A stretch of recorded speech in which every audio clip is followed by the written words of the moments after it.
दोस्तों नमस्कार, मैं हूं क्षितिज कांत और आप देख रहे हैं प्रेसमेंट टाइम्स। अजीब विडंबना है ना दोस्तों। आपको बता दूं, कुछ ही समय पहले, लगभग अभी 1 साल की मैं बात करूं तो कोरोना वॉरियर्स आपने नाम सुना होगा।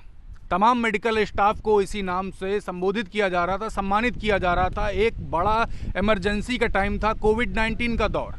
जिस समय आपने देखा ऑक्सीजन की कमी थी, लोग पीपीई किट पहन करके घूम रहे थे, उसी दौरान यही वॉरियर्स आपके पेशेंट्स को बचा रहे थे, हॉस्पिटल्स में लगातार वर्क कर रहे थे। मेरे अगल बगल आप देख रहे हो कुछ लोग बैठे हुए हैं। ये वो लोग हैं जो लगातार, आपने इनको कहीं देखा होगा, जो लगातार वर्क कर रहे थे हॉस्पिटल्स में, आपके पेशेंट्स की मदद कर रहे थे, पेशेंट्स का इलाज कर रहे थे। एक एक करके सभी से बात करेंगे ये यहाँ पे क्यों बैठे हैं। और जहाँ मैं बैठा हूँ इस स्थली का नाम बता दूँ, ये इको गार्डन है राजधानी लखनऊ का। तमाम लोग यहाँ पर आते हैं अपनी व्यथा व्यक्त करने सरकार से, और जो उनकी जो व्यथा होती है उसको रखते हैं सामने। ये धरना स्थली भी है, यहाँ पे धरना भी दिया जाता है। एक एक करके सभी से बात करूँगा कि इको गार्डन आने की वजह क्या है। सबसे पहले सर आपसे बात करूँगा, आपका नाम क्या है? सर मेरा नाम पंकज सिंह है। मैं किस हॉस्पिटल में वर्क करता हूँ? मैं लोक बंधु hospital combined Kanpur road Lucknow में कार्यरत हूँ, स्टाफ नर्स की पोस्ट पे कार्यरत हूँ। सर हम यहाँ पे आने की वजह क्या सर है? हमारे यहाँ आने की वजह से हम कोरोना महामारी के टाइम हम लोग बंधु में काम किए, मरीजों की सेवा की है। और सर उस टाइम जब हम अपना परिवार सारी चीज़ें छोड़ के उन मरीजों की सेवा कर रहा था, सर हम लोगों को अचानक 5 मार्च को बिना नोटिस के हम लोगों को निकाल दिया गया। 5 मार्च 2022 को सर हम लोगों को निकाल दिया गया। हम लोग सोचे थे कि हम मोदी जी ने, माननीय हमारे श्री मोदी जी ने भी कहा था कि 100 दिन का करने के बाद आपको पुरस्कृत किया जाएगा या सम्मानित किया जाएगा। तो हम लोग राष्ट्रीय सम्मान दिया जाएगा। एक सेकंड रुकूंगा, ये उस पुरस्कार की बात कर रहे हैं। आपको ये खबर के बारे में बता दूं, 5 मई 2021 की ये खबर होती जिसमें नरेंद्र मोदी हमारे प्रधानमंत्री इंडिया के साफ तौर से संबोधित करते जितने भी वॉरियर्स हैं, जिनको वॉरियर्स नाम से, कोरोना वॉरियर्स नाम से संबोधित किया गया है, ये मेडिकल स्टाफ जो 100 दिन के लिए काम करेंगे, इनको टॉप प्रायोरिटी दी जाएगी मेडिकल स्टाफ को, मेडिकल फील्ड में, है ना? जी और दूसरा किया जाता है कि ये जो काम करेंगे इनको राष्ट्रीय सम्मान दिया जाएगा, है ना? जी सर। ठीक, आगे क्या कह रहे थे? सर आगे बाकी सर हम लोगों को बिना बताए 5 मार्च को बता दिया आपका कार्यकाल समाप्त हो गया, आप घर बैठिए। ठीक, तब से मैं आज सर 1 मंथ हो गया मैं दर दर की ठोकरें खा रहा हूँ। अपने माननीय श्री ब्रजेश पाठक स्वास्थ्य मंत्री जी के यहाँ भी 3 बार पहुँच चुका हूँ, माननीय योगी आदित्यनाथ जी के यहाँ भी पहुँच चुका हूँ सर, बाकी सीएमओ के यहाँ, बाकी कंपनी के चक्कर, कोई हमें सही से आश्वासन ही दिला के बोले कि आप लोग घर बैठिए, आपको कॉल आ जाएगी, ये हो जाएगा। हम लोगों को कंटिन्यू ऐसे ये 1 मंथ से दौड़ रहा है सर। अब हम लोग घर से भी ऐसे हैं कि हम लोग रूम रेंट कैसे दे रहे हैं, क्या दे रहे हैं सर, कैसे क्या पता हम लोगों को चल रहा है। हम धरने पे बैठे हैं, सुबह 10 बजे से 5 बजे तक की धरने पे बैठे, कोई हमारी सुनवाई हो सर, ये सारी चीज़ें हो रही, कैसे क्या है ये सर। हम लोगों को बहुत ज़्यादा दिक्कतें हो रही कि हमें पुनः ड्यूटी पे ही रखा जाए, हमारा कंटिन्यू किया जाए सर। हम सोचे कि हमारा आगे और सम्मान करके हमें सर आगे, कुछ लोग सोचते हैं कि प्रमोशन मिलता है कि हाँ अगर अपना अच्छा उस टाइम अगर दे रहे हैं तो हमें सम्मानित किया जाएगा, वो सारी चीज़ें सर। यहाँ डिमोशन भी नहीं हुआ, जॉब से भी निकाल दिया गया सारी चीज़ें सर। अच्छा, आपसे भैया बात करूँगा, जिस समय ज्वाइनिंग हुई थी उस दौरान कितने समय के टाइम के लिए आपको ज्वाइन किया गया था? हमको ऐसा कुछ भी नहीं बताया गया था, सिर्फ ये बताया गया था कि आप लोग ड्यूटी ज्वाइन करिए, आपकी ड्यूटी परमानेंट बनी रहेगी, कोई भी आपको नहीं निकालेगा। मतलब जब तक ज्वाइन किए हुए हैं, जब तक जॉब कर रहे हैं, तब तक जॉब रहेगी आपकी? हाँ जी, कोई निकालने की कोई भी बात, कोई भी इशू, कोई भी टॉपिक हम लोगों को नहीं बताया गया था। अच्छा, अभी कितने समय बाद आपको निकाल दिया गया ज्वाइनिंग के बाद? हम लोगों ने 8 महीने कुछ दिन ड्यूटी की है।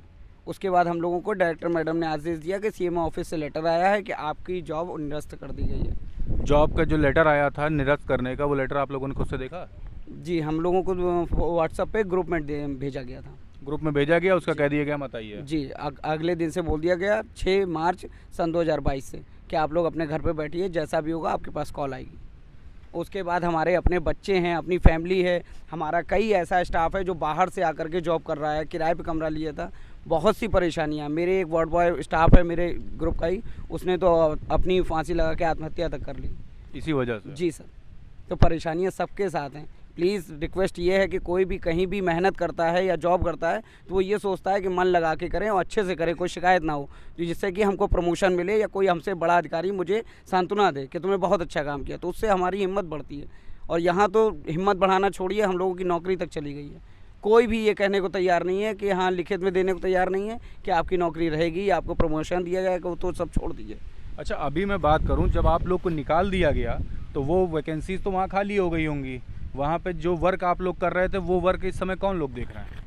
वो तो वहाँ पे जो पहले से जो स्टाफ था वही उसको मैनेज कर रहे हैं, एडजस्ट कर रहे हैं। अब जैसे भी कर रहे हैं हमारे सीनियर किस तरह से उसको काम को करवा रहे हैं, स्टाफ तो नहीं कम हो जानते। गया ना? हाँ, स्टाफ कम हो गया, बल्कि हम लोग पेशेंट जिस मात्रा में आ रहे थे उसी मात्रा में पेशेंट भी आ रहे हैं। पेशेंट बल्कि बढ़ के ही आ रहे हैं, प्लस पॉइंट ही है, माइनस नहीं है। बीमारियां कम नहीं हुई हैं, और बल्कि हम लोगों का स्टाफ जो कम हुआ है, जब हम लोग ड्यूटी कर रहे थे उस दौरान भी हम लोगों का स्टाफ कम था। तो वहाँ पे स्टाफ कम है जी, अब तो और ज़्यादा बढ़ गया, तो वहाँ प्रेशर बढ़ गया है। हाँ, 300 बेड का हो गया है, बल्कि बेड बढ़ते ही जा रहे हैं। आप लोग को मुख्य कारण निकालने का क्या मानते हैं?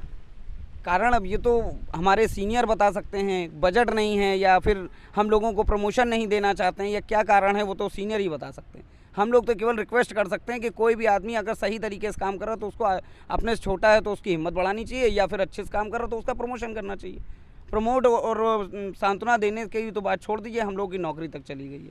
हमारे अपने बच्चे हैं, स्कूल जाते हैं, बड़ी परेशानियाँ हैं, किसके सामने अच्छा, कहेंगे? अभी एक बात करूं, मान लीजिए यहाँ पर अभी जॉब से तो निकाल दिया गया, ठीक है, दोबारा टेंडर आएगा तभी ज्वाइनिंग देंगे, यही तो मैटर है। जी जी। ये सब कुछ नहीं होता तब कि उस केस में क्या करेंगे?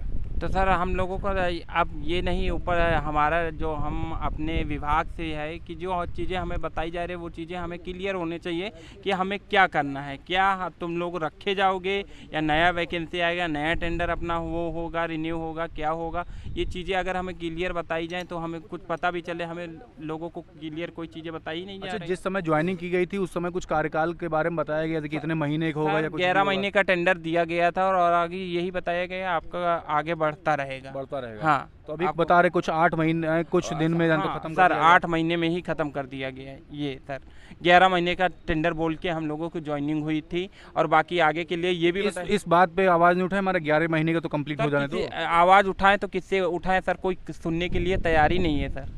जहाँ भी जाते हैं तो वही चीज़ें बताई जाती हैं कि आप बैठिए, फिर आएगा बजट, वो होगी, सरकार बनेगी, ये होगा, वो होगा, तब फिर आपका वो किया जाएगा। सरकार भी बन गई और तब भी सर कुछ नहीं सुनवाई। अपने स्वास्थ्य मंत्री अभी तक की कहा, कौन हेल्थ मिनिस्टर बनेगा, ये है मंत्रालय भी, सबको सारी चीज़ें व्यवस्थित भी हो गई, वो चीज़ें भी हो गई, तो अब तो सुनवाई हम लोगों की होना चाहिए, तो भी अभी भी कोई सुनवाई नहीं, उस पर कोई वो नहीं है। लास्ट में गवर्नमेंट से डिमांड क्या आपकी? सर हम लोगों को वही है कि हम लोगों को कंटिन्यू किया जाए, और हम लोगों को यही है कि हम लोगों को वही चीज़ें हैं कि हमारी नौकरी बहाल की जाए, और हमारी मांगे पूरी जो हैं वही की जाए कंटिन्यू। ये देख रहे हैं, ये उन स्टाफ की बात आपके बीच में मैंने रखी जो लगातार तमाम जो मरीज़ थे और कोरोना टाइम पे वर्क कर रहे थे उनके लिए। मेडिकल स्टाफ है ये।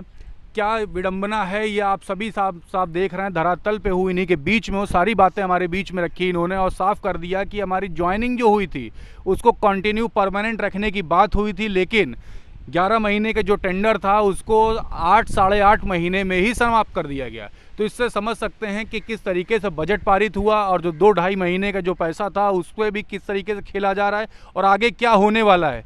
क्या ये एक नई अनहोनी की शुरुआत तो नहीं है?